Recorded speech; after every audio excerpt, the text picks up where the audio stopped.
there, it's Kevin with RogueDeckBuilder.com here with the Rally the Ancestors week, starting off here with my own brew here. This is a standard version of Rally the Ancestors. This one is what I call Rally the Toughness, because we are going to use cards in here that try to get advantage off of toughness. We do have Assault Formation in the sideboard. It was in here as a 4 of at first with 4 Commune with the Gods, and then trying to go more of a Commune with the Gods route to put cards in the graveyard. But I'm just going to naturally let cards go to the graveyard with like cards like Wall of Mulch and Qasari Sadist. And then that allows us also to run the all-powerful Siege Rhino. Still the best creature in the format, one of the best creatures ever printed, so we might as well use it in this deck. And it allows us to still have enough creatures for Collected Company. When I was running Commune with the Gods, there just wasn't enough reason to put Collected Company in this deck. So what this deck is going to try to do is it's trying to win with the Kheru Bloodsucker as the kill condition, as well as Siege Rhinos and Qasari Sadist. So Kheru Bloodsucker says whenever a creature you control with toughness 4 or greater dies,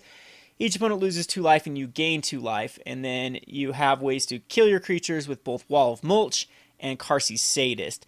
And if you do have the extra mana, you can sacrifice another creature for 3 mana. Now I'm thinking there might need to be another sacrifice outlet. That's where Merciless Executioner could come into play, and hostilities, things like that. This is going to take some testing to know what the right amount of cards is. And I just might need to look for one more sacrifice outlet in the colors that the Abzan colors. So let's go here and let's get rid of red and see if there's any sort of sacrifice card. I mean, there's Life's Legacy. That creature is power, right? Yeah, too bad that's not toughness. But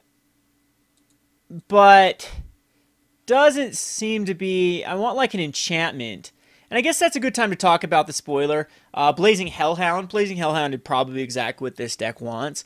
This is the coolest spoiler. I'll do a whole spoiler video on the Blazing Hellhound, but one sacrifice another creature, Blazing Hellhound deals 1 damage to our creature player. I am super excited for this card because it goes perfectly in a Rally the Ancestors type deck. So Anyhoo, even in like a modern based strategy, if you looked at my last list, this would work perfectly in that. It would take 6 mana to get it back with Rally the Ancestors, and then if a bunch of creatures like Burning Emissary came into play or Priest of Urbrass comes into play, again, I'll do a whole video on it. So anyway, let's go back to the deck list. See if there is some sort of way we can sacrifice a creature in here. Not seeing many ways. Self-inflicted wound. Ooh, that's pretty cool. Actually, self-inflicted wound might actually want to be in the sideboard here. Wall of Mulch we're still working on, where we can go. Yeah, just nothing really. No other real exploit cards. Maybe Minister of Pain we could put in the sideboard. And Tormented Thoughts, like sacrifice, that's power still. Wall of Limbs. Wall of Limbs is way too much mana to sacrifice itself. Blood-chin Fanatical unfortunately only sacrifices warriors, and we're running like literally 0 warriors. But that actually makes a cool little rally. Again, it's 2 mana to activate it though. We want to figure out a way to sacrifice for a lot less than that. And then we have Vulture's Aven. That's actually quite interesting, but at 4 mana, that's a little bit rough to cast.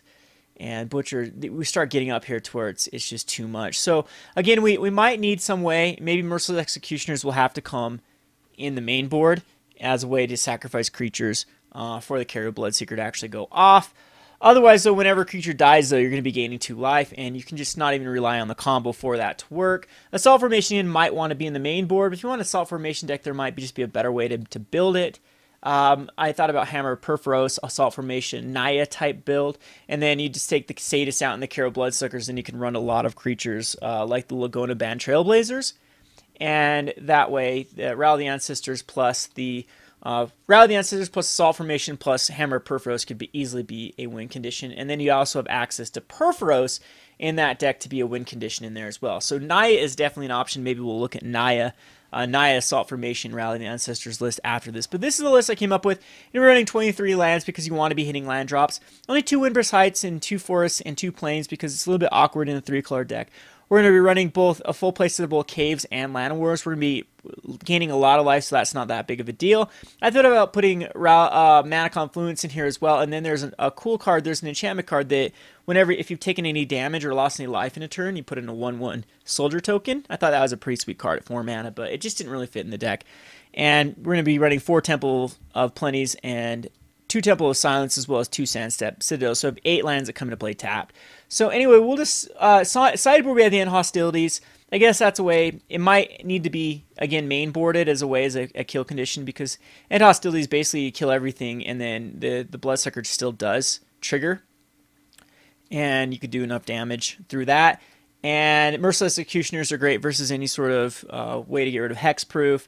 Erebos I thought of putting in here just because it is a way to prevent your opponent from gaining life. I don't know, this might end up getting the cut. Solid Formation, again, you'll bring it against any deck that it's weak against. I might want to get rid of an Erebos to put another Salt Formation.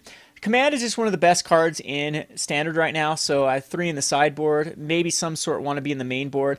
And then we have 2 Abzan charms in the sideboard, as well as 2 Anafenzas against other graveyard strategies that we're going to be able to really punish them for, like Death Raptor type decks. Anafenza might actually just need to be in the main board because it's a very powerful card.